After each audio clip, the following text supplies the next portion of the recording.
Amigos, regresamos con muchas interrogantes y muchas situaciones muy interesantes de aquí de Guanajuato que quizá no nos las habíamos preguntado en alguna ocasión.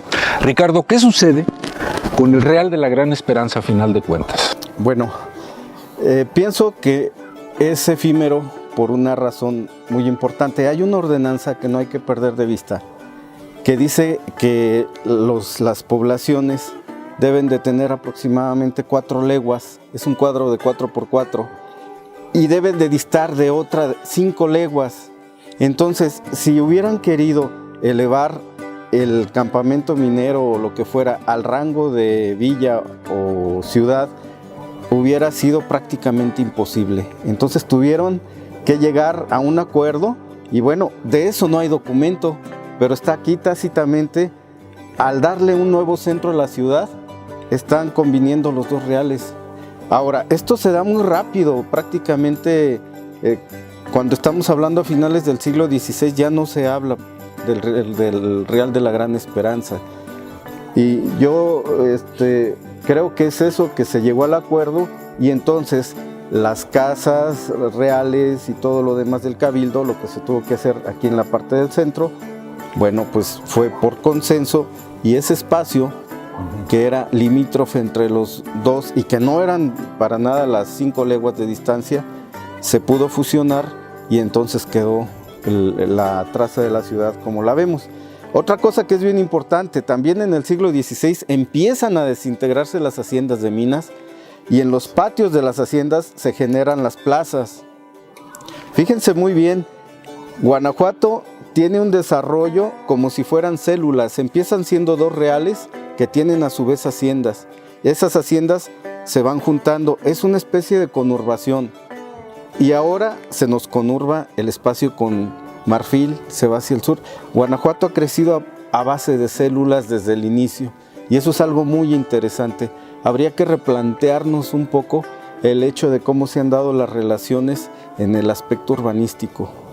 Sí, porque se hace el desmembramiento de las haciendas y entonces crecen los barrios. Pero esto es a partir del siglo XVI, ¿no? Sí, en el XVI empieza el desmembramiento de haciendas. Es que hay que tener en cuenta que es bastante difícil sostener la actividad minera por cuestiones de lo que quieran, de que el azogue estaba muy controlado, la tecnología ya no era suficiente para determinadas profundidades o para el proceso de la plata.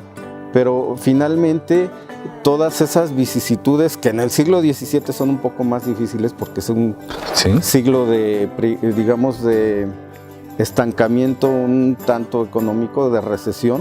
Hasta que llegue el siglo XVIII. Sí, y en el siglo XVIII viene el boom, pero ya entonces todas esas haciendas que son desmembradas van dejando plazas y pues tenemos un desarrollo urbano fuera de serie. El hecho de que hubiera 2 reales en vez de 1, lo único que nos dio fue un centro maravilloso.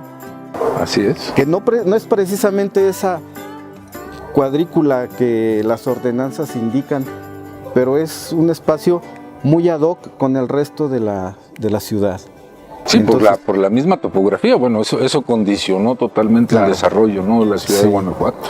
Entonces, pues bueno, esa es la idea más que nada que les quiero compartir, esa situación de que no nos satisface el hecho de pensar que eso fue un solo real de minas.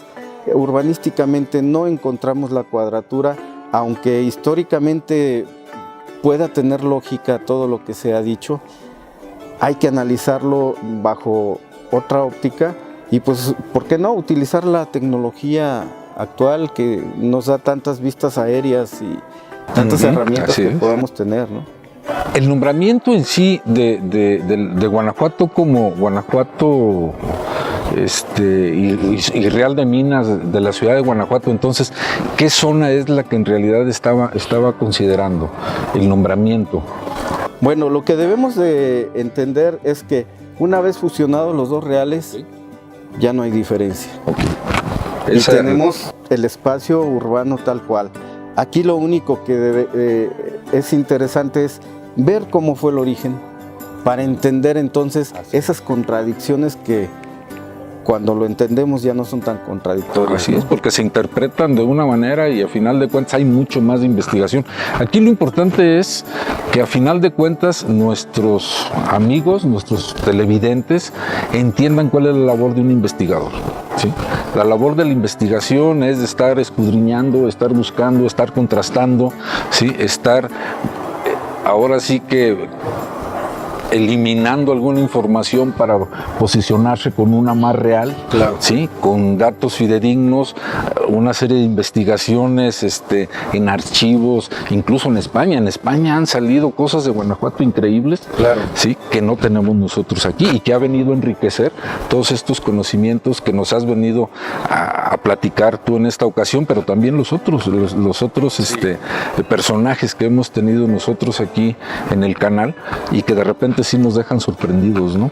Y yo me imagino que a nosotros nos deja así, que más o menos conocemos la ciudad, no porque sepamos todo, pero uno puede darse el lujo de decir yo nací en Guanajuato y lo conozco, y muchas veces no es así, ¿no?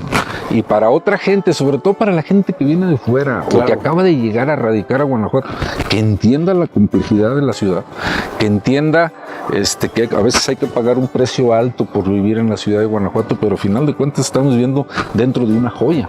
¿Sí? Claro. Y también entender que la historia, pues no la hace una persona. No. Todos damos puntos de vista y entre todos la vamos a conformar. Y otra cosa que también es bien importante, para hablar de Guanajuato hay que ser vago, hay que haber recorrido Guanajuato, sí. hay que amarlo. Así es. Y sí, porque si no, no se entiende. No se entiende y se ve. Yo repito la frase aquella de mi amigo: Guanajuato tiene un no sé qué que le sale de no sé dónde, ¿no? O sea, no lo puedes explicar. Bueno, pues entonces vamos a vivirlo, vamos a conocerlo, ¿no? Muy bien. Bueno, amigos, pues es todo por hoy. Ya tenemos el compromiso con el arquitecto Sí, gracias. Almanzar muy para modesto. que nos venga a deleitar más adelante con una plática para complementar esto y algunas otras cosas que debes de traer por ahí. A lo mejor nos metemos por el lado urbanístico, algún otro tema ya más puntual, porque esto fue muy general. Hablar de todo esto en un ratito es bien complicado. Amigos, pues muchas gracias, Ricardo, muchas gracias por tu presencia. Gracias a Nos ustedes. vamos a seguir viendo con otros programas. Esperemos que nos sigan viendo en el próximo programa, que parece ser que va a estar también bastante interesante. Muchas gracias por su presencia. Gracias por escucharnos. Gracias.